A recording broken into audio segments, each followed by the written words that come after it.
한 4주간에 걸쳐서 예배에 대한 부분을 말씀을 드릴까 합니다. 예배.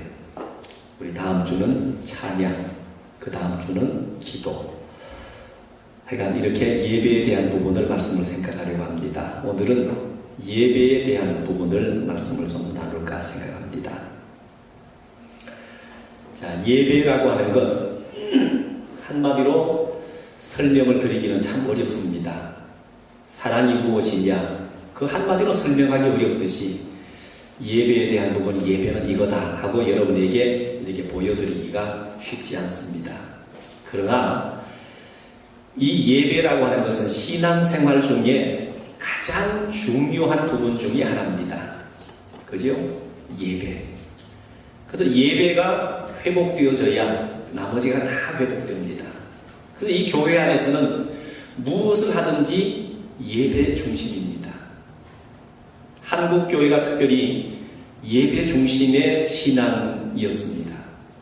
그래서 회의를 할 때도 예배하고 회의하고, 어디 야유회를 가도 예배하고 즐거운 놀이를 하고, 무슨 봉사와 헌신을 해도 예배하고, 그래서 모든 삶의 예배가 중심이었다라는 거예요. 여러분, 예배를 빼보십시오. 신앙생활의 모든 것이 엉망이 되어버립니다. 예배 없는 봉사, 예배 없는 전도, 예배 없는 어떤 헌신도 있을 수가 없다는 거예요. 그만큼 예배가 중요한 부분 중에 있습니다. 그래서 어떤 이는 말하기를 예배에 성공하는 자가 신앙생활에 성공한다라고까지도 얘기했습니다. 자, 이것은 그만큼 예배가 중요하다는 거지요. 예배를 잘하면 하나님 앞에 인정을 받고, 예배를 잘하면 하나님 앞에 축복을 받습니다. 우리가 축복을 얘기할 때 야곱의 축복을 많이 얘기하죠. 야곱이 어떤 사람입니까? 여러분, 야곱이 축복을 받은 것은 광야에 나가서 하나님 앞에 온전한 예배를 드렸습니다. 형 에서의 눈을 피해서 외삼촌이 있는 밧단 아람이라고 하는 곳까지 도망을 갑니다. 거기까지 가는 동안은 넓은 광야입니다.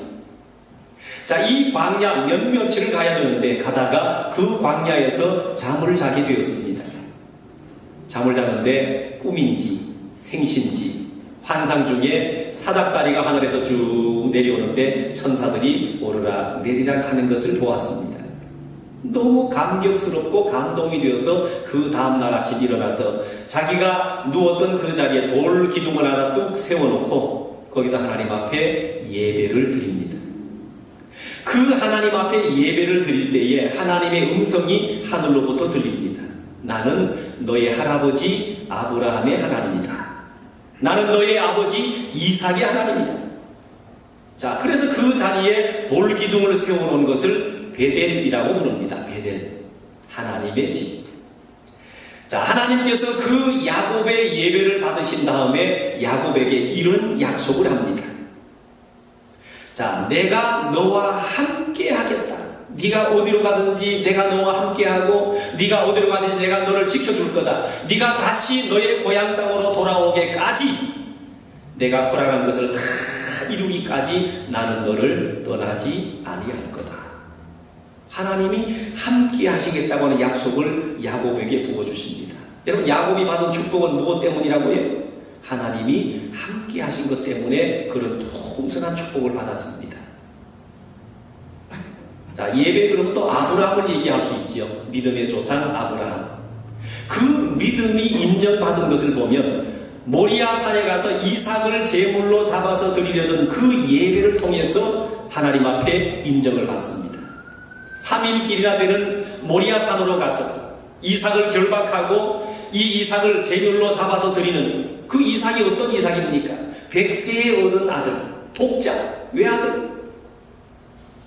이 이삭을 결박해서 잡으려고 칼을 잡아드는 순간 하늘로부터 하나님의 음성이 들립니다. 아브라함아, 아브라함아, 그 아이에게 손을 대지 마라. 네가 네 아들 독자까지도 내게 아끼지 않고 드렸으니 내가 이제야 네가 하나님을 정말 경외하는 줄 내가 아노라. 그 믿음을 인정한 거예요. 그때부터 아브라함은 믿음의 조상이 됩니다. 이런 예배를 통해서 하나님 앞에 나아가는 것은요, 그 수천 년 전이나 지금 우리의 모습이랑 똑같은 거예요. 여러분, 모든 종교마다 나름대로 각자 자기 신에게 예배하지요. 그죠? 심지어 미신, 무당까지도요, 자기 신에게 예배한다고 합니다. 근데 다른 모든 종교들은 예배할 때에 어떤 모습으로 예배하는가 하면 외형적인 모습 가지고 예배합니다. 빌고, 절하고, 엎드리고, 주문하고, 이런 것으로. 그래서 제단에 많은 제물을 차렸느냐, 이게 참 중요하거든요. 그러나 기독교는 그런 외형적인 예배가 아니라 중심을 드리는 예배입니다. 여러분, 중심을 드린다고 하는 게 뭐예요? 자, 오늘 성경에는 24절 말씀에 하나님은 영이시니 예배하는 자가 영과 진리로 예배할지니라 그랬습니다. 이전 성경에는 하나님은 영이시니 예배하는 자가 신령과 진정으로 예배할지니라 그랬습니다. 자, 중심을 드린다는 게 뭡니까? 사람을 비유 한번 해보지요. 사람과 사람 사이에 만나서 친구를 맺은 사람, 안부를 묻습니다. 어제 잘 잤느냐? 별일 없느냐? 뭐 평안하냐? 건강하냐? 그거 물으면 다 친구입니까? 누구에게나 그렇게 인사할 수 있습니다. 그러나 정말 내가 마음이 닿는 친구는요, 이 마음과 마음이 통하는 사람이 있습니다. 중심을 드린다고 하는 것은 바로 그런 의미를 얘기합니다. 마음과 마음이 통하는. 하나님은 영이시기 때문에 영적으로 통함이 있다는 거예요. 자, 그래서 성경은 영과 진리로, 옛날 성경 신령과 진정으로 예배한다고 했는데, 이 영과 진리로 예배한다는 게 도대체 무슨 말일까? 그것은 형식의 예배가 아니라 중심을 드리는 예배입니다. 여러분, 예배하는데요, 제단에 음식을 쭉 차려놓고 그리고 절한다고 하면요, 아주 편하게 할 수 있습니다. 뭐 절 한번 꼭 하면 되니까.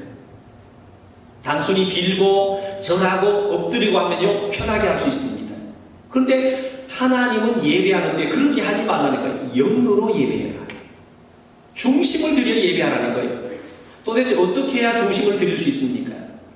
중심을 드린다고 하는 것은 온 마음과 정성을 다해서 드리는 것인데, 여러분, 내가 열정을 다해가지고 드리는 것, 그게 아닙니다. 그분이 원하시는 대로, 하나님께서 기뻐하시는 대로 드리는 예배가 중심을 드리는 예배입니다. 나는 열심히 드린다고 이 정도면 열정적으로 예배를 드렸는데, 그렇다고 해서 그 예배가 온전한 예배는 아니라는 거예요. 하나님이 원하시는 대로. 그래서 말씀에 보면 여러분, 예배에 대한 부분을 쫙 많이 말씀해 두고 있습니다. 하나님께서 원하시는 대로. 여러분, 중심을 드린다고 하는 것은 내 마음과 하나님의 마음이 일치가 되어야 된다, 그런 의미입니다. 그만큼 우리의 마음이 하나님이 원하시는 마음으로 예배를 드려야 되는데, 오늘 여러분, 우리가 그렇게 예배하고 있습니까? 구약 성경에 보면, 레위기서를 읽어보면요, 예배에 대한 어떤 예배에 대한 부분을 얘기해 놓고 있습니다. 저도 읽어보면 헷갈려요. 제물로 짐승을 잡아서 드리는 구약 시절의 예배인데요, 왜 그렇게 복잡한지. 짐승을 잡아서 피를 어떻게 하고, 내장은 어떻게 해야 되며, 기름, 지방은 어떻게 해야 되고, 살코기는 어떻게 해야 되고, 이게 전부 모양새가 다릅니다. 물론 직접 현장 실습을 해보면 이해가 간단하게 될는지 모르지만, 말씀을 읽어볼 때는요, 아이고, 너무 복잡해요. 그런데 그렇게 해야 하나님께서 구약 시절은 예배를 받으셨습니다. 그대로 하면 되잖아요. 그런데 오늘 문제는 이 신약 시대에 와서, 특별히 은혜 시대에 영으로 예배하라는데, 여러분, 중심을 다해서 정말 예배하고 있습니까? 내가 드리는 예배는 하나님이 정말 기뻐 받으시는 예배가 됩니까? 옛날 제가 전도사 시절에 한 섬기는 교회 장로님이 비디오 이렇게 촬영을 예배 때마다 했는데요, 이걸 가지고 장난삼아 예배하는 사람들을 차례대로 쭉 다 찍었습니다. 예배 시간 중에. 처음부터 끝까지 한 사람 한 사람 이걸 이제 식사하는 시간에 갖다 돌려놨는데요. 아이고. 그러고 나니까 그 다음에 문제가 생겼습니다. 그러니까 예배하는 사람 내가 지키는지도 모르고 지킨 거지. 봤더니요.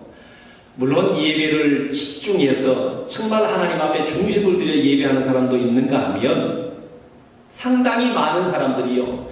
예배 시간에 주보를 놓고 낙서하는 사람, 이걸로 종이 비행기를 적는 사람, 옆 사람과 대화하는 사람, 심지어 졸고 앉은 사람, 코 파는 사람, 별의별 사람이 다 등장하는 거예요. 그걸 보면서 한번 크게 웃고 지나간 때가 있습니다. 그러나 심각하게 생각해보면 웃고 넘어간 얘기가 아니라는 거예요. 차라리 구약 시절에 짐승을 잡아서 예배하는 그 예배만도 못한 예배가 그게 영적으로 드린 예배냐 그런 얘기예요. 그래서 보면 참 안타까움을 금할 길이 없었습니다. 그게 그 교회만 그럴까요? 특히나 오늘 요즘 젊은이들은 주의해야 될 것이 셀폰을 예배 시간에도 예배와 셀폰을 경화해서 그건 상당히 뭔가 맞지 않은 것 같아요. 예배한다고 하는 것에 대해서는. 자, 구약 성경에 보면 대제사장이 1년에 딱 한 차례 강단에 있는 이와 같은 지성소에 들어와서 1년에 한 차례 하나님 앞에 예배를 드리는데요. 그 예배를 집례하는데 얼마나 집중해서 예배해야 되는지 모릅니다. 그 지성소에 들어가서 예배를 까딱 잘못하게 되면 그 자리에서 죽임을 당했습니다. 왜? 하나님이 진노를 사서. 그가 얼마나 신경을 곤두세워서 집중해서 예배를 인도해야 되는지 모릅니다. 그래서 그 대제사장 예복 뒤에는요 방울을 달았습니다. 개 목걸이에 방울 달듯이. 그래서 예배를 드리는데 이게 움직이면 딸랑딸랑 소리가 났습니다. 그러면 저 밖에서 들을 때 지금 살아서 예배를 잘 드리고 있구나. 근데 방울 소리가 안 들려. 그럼 분명히 뭔가 문제가 생깁니다. 그래서 이 방울과 함께 뒤에다 쭉 끈을 달아맸습니다. 그러니까 이 대제사장이 들어오기 전에 이미 끈을 매달아서 쭉 연결해놨습니다. 그래서 방울 소리가 나지 않으면 끈을 가지고 집어당겼습니다.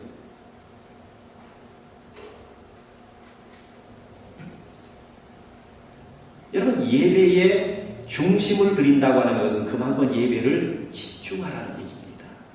온 마음과 정성을 다해서 예배해야 되는데, 그래서 예배에 어떤 분은 예배에 긴장을 하라고 그랬습니다.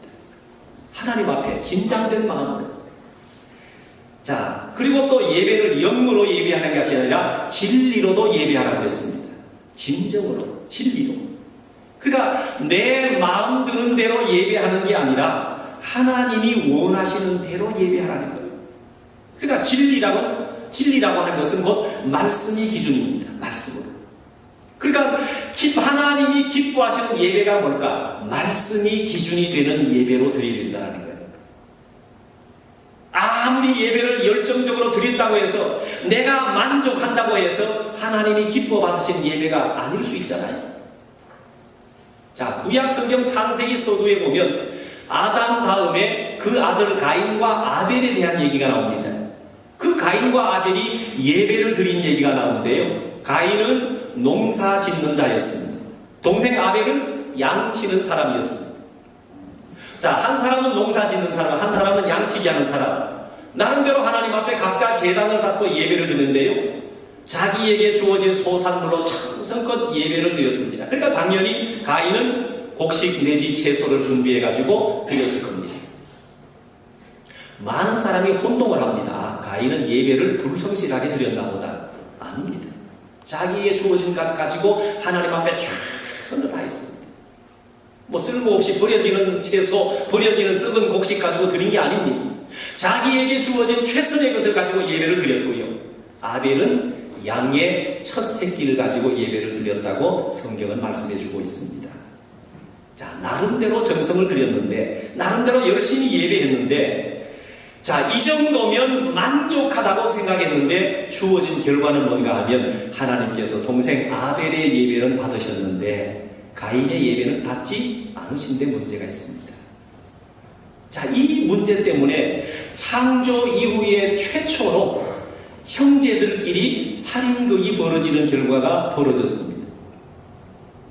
자, 우리는 결론적으로 뭘 알 수 있는가 하면 하나님께서 원하시는 예배는 희생의 제배를 원하신다는 것을 알고 있습니다. 희생의 제사. 채소, 곡식 이걸로 드리는 예배가 아니라 희생의 제사. 그러니까 결국 내 것 가운데 최것을 드렸다고 하는 것, 그것 가지고 만족하는 게 아니라 하나님이 원하시고 하나님이 기뻐하시는 것을 드려야 된다고 하는 사실입니다. 자, 그래서 우리는 가인과 아벨의 예배를 통해서 알 수 있는 한 가지가 여러분 무엇인지 압니까? 하나님께서 받으시는 예배가 있고 하나님께서 받지 않으시는 예배가 있다는 사실입니다. 만일에 하나님이 받지 않으시는 예배에 우리는 열정을 드리고 있다고 생각하면 어떻겠습니까? 그건 잘못된 것이지요. 우리는 하나님께 예배하는 일에 더 신중하게, 더 열심히 예배해야 될 것입니다.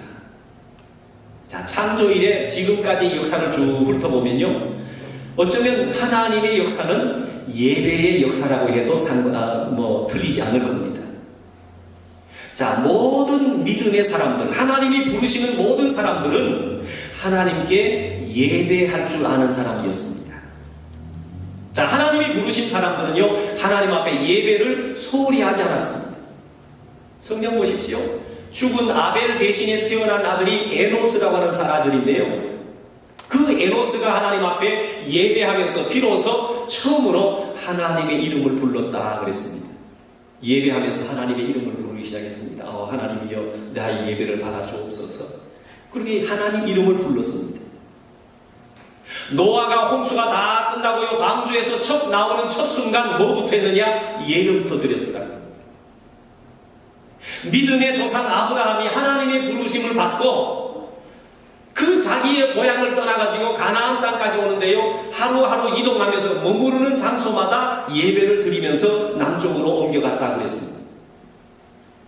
결국 조금 전에 말씀드린 것처럼 모리아산에서 하나님께서 한번 시험하는 예배를 요구했잖아요. 네 백세에 낳은 아들 이삭을 제물로 바쳐라. 그것까지 마저도 실행하려고 했던 그런 일로 하나님 앞에 인정을 받고 믿음의 조상이 됐습니다. 여러분, 야곱, 그러면 속이는 자, 장자권을 가로챈 자, 그렇게 좋지 않은 수식어들이 그에게 붙어 있습니다. 자, 집안에서 평탄하게 어려움이 자랐는데 진정으로 내가 하나님을 알지 못했습니다. 광야로 도망가서 거기에는 여러분 맹수가 있고요, 도적대가 있습니다. 두렵고 외로운 광야에서 하나님 앞에 홀로 예배를 드렸습니다. 그 예배를 받으신 하나님께서 야곱에게 조금 전에 말씀드렸던 것처럼 그런 축복을 약속하잖아요. 그러니까 축복은 누구에게 주시느냐? 예배할 줄 아는 자에게 주시더라는 거예요. 자, 이와 같이 예배는 하나님 앞에서 신앙생활 중에 가장 중요한 부분입니다. 예배를 잘 드리는 사람, 하나님 앞에 인정을 받고 축복을 받았습니다. 그러나 예배에 실패한 사람은 하나님 앞에 인정받지도 못하고 축복받지도 못했습니다. 자, 우리는 바로 그 예배를 지금 하나님 앞에 올려드리고 있습니다. 출애굽기에 보면요, 출애굽한 이스라엘 백성들이 그 광야에서 40년 동안 광야를 방황합니다. 그런데 하나님께서 그 광야에서 이스라엘 백성들에게 뭘 요구하시는가 하면 하나님 앞에 예배하는 성막을 짓게 하셨습니다. 광야, 아무것도 없습니다. 먹을 것도 마실 것도, 거기는 나무도 아무것도, 목재가 있습니까? 벽돌이 있습니까? 아무것도 없습니다. 자, 그런 곳에서 성막을 짓게 하셨다라는 거예요. 자, 왜 성막을 광야에서 짓게 하셨을까? 조금 몇십 년 기다렸다가 가나안 땅에 들어가서 풍족한 것 가운데 성막 짓게 하시면 안 될까? 우리 생각은 그런데요, 그런데 왜 거기서 성막을 짓게 하셨을까? 그것은 하나님 앞에 예배하는 일이 중요했기 때문에 그렇습니다. 예배하지 않고는 하나님을 알 수 없습니다. 예배하지 않고는 하나님의 말씀을 분별하기가 어렵습니다. 예배하지 않고는 하나님의 축복을 기대하기가 어렵습니다. 그래서 성경을 읽어보면요, 물론 테마별로 읽으면 이렇게 달라질 수 있겠지만 성경을 주로 이렇게 정확히 읽어보면요, 계속해서 예배, 왜 그토록 예배를 강조하고 있습니까? 믿음의 척도를 얘기할 때요, 우리는 먼저 예배를 말하잖아요. 그 사람 교회 다니냐, 뭘 예배하는 사람이냐, 그런 얘기죠. 일단 예배할 줄 아는 사람이 중요한 거예요. 자, 오늘 말씀에도 23절에 아버지께서 자기에게 예배하는 자들을 찾으시느니라. 하나님이 찾으시는 사람은 예배하는 사람입니다.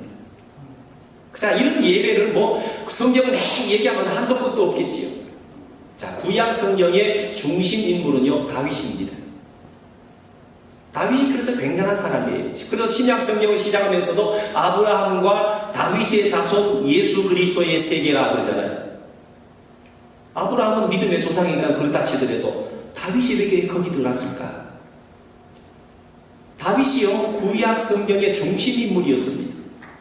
믿음의 조상인 아브라함보다도 더 많은 분량으로 성경에는 다윗을 얘기하고 있습니다.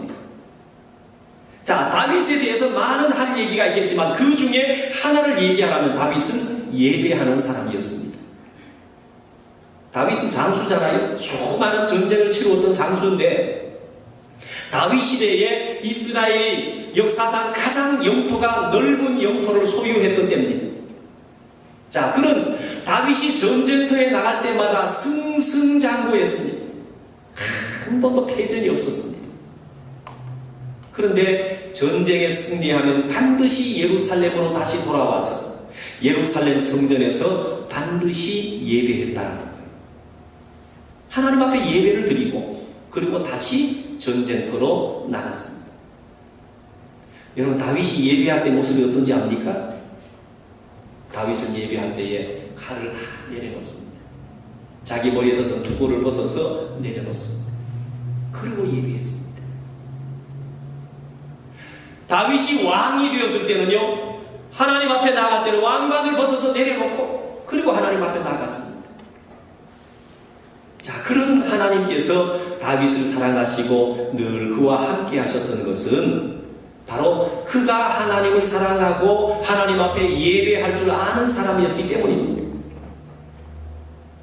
구약만 그런 게 아니고 신약 성경에서도요, 초대교회 제자들과 초대교회 성도들이 많은 박해와 고난을 받았습니다.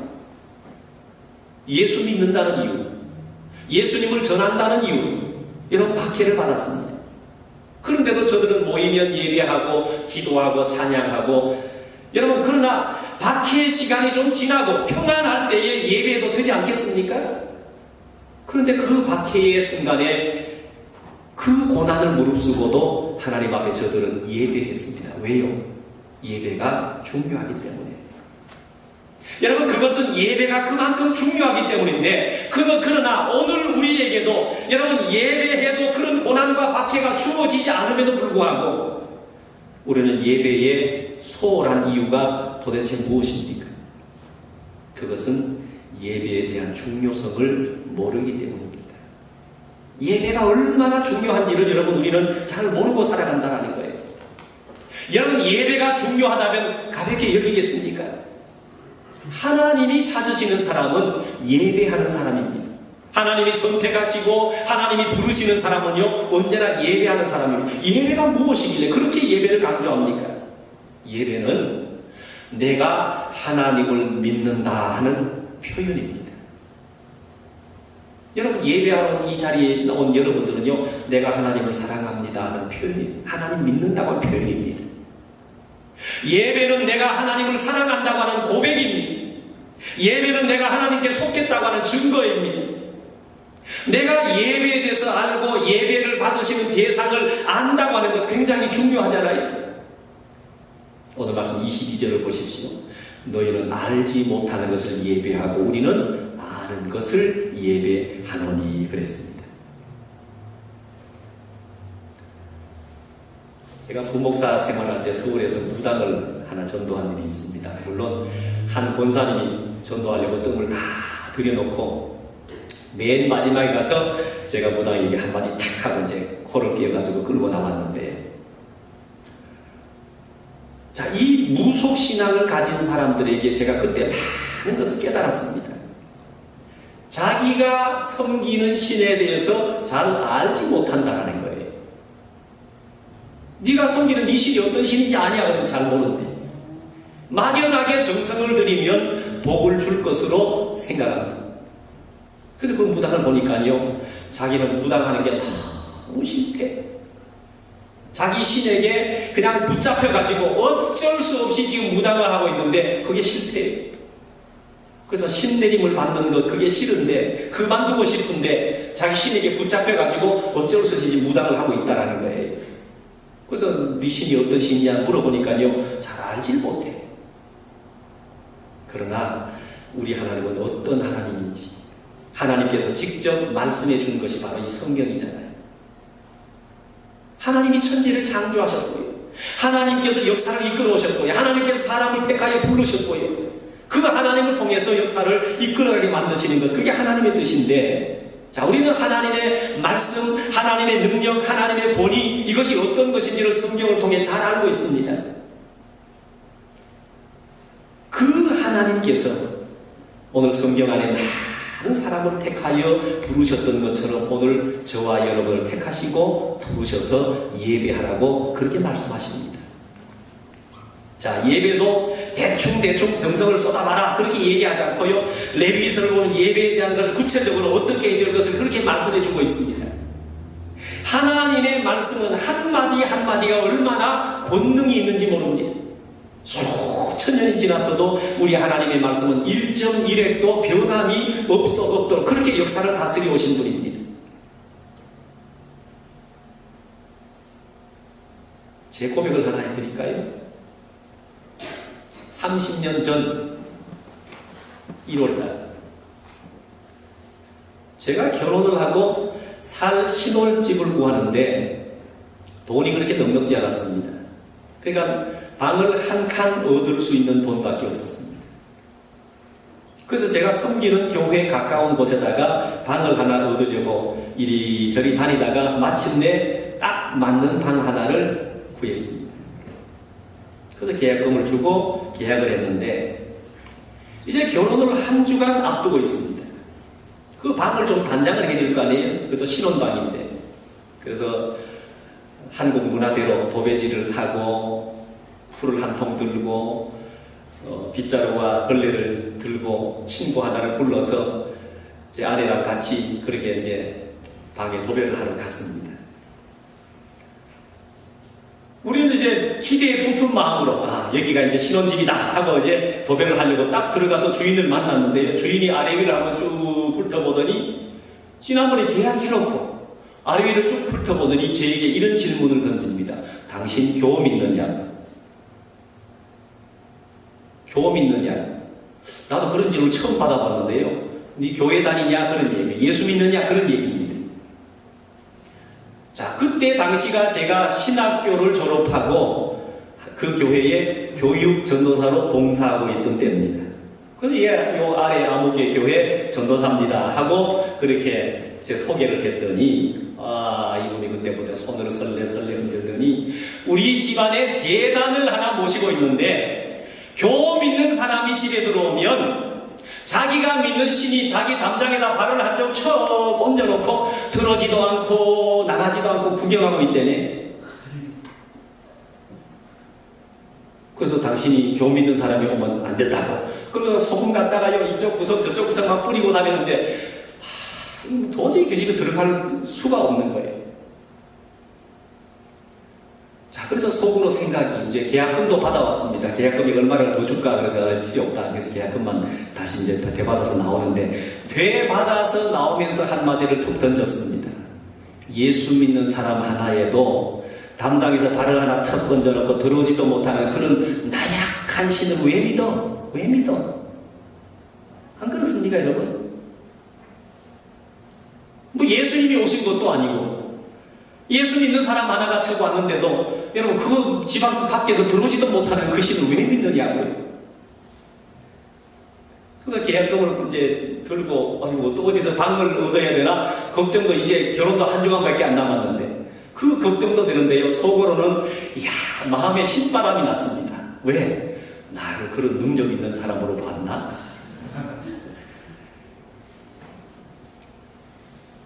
여러분, 우리는 그런 하나님 앞에 예배하고 있습니다. 능력 있는 그런 하나님, 역사를 이끌어오고 말씀으로 그 하나님 앞에 예배하고 있는 거예요. 자, 우리 하나님은 예배를 받으시기를 원하십니다. 그래서 오늘도 예배하는 자들을 찾으셨는데 그렇게 찾고 찾으신 가운데 오늘 저와 여러분들을 찾고 불러주신 겁니다. 그래서 오늘도 예배할 때에 신령과 진정으로 예배 드리는 사람을 찾는다고 그랬잖아요. 예배에 최선을 다하심으로 예배에 성공하는 성도가 되셔서 하나님께서 예배하신 풍성한 은혜와 축복을 받는 복 있는 성도 되실 수 있기를 주님의 이름으로 축원합니다.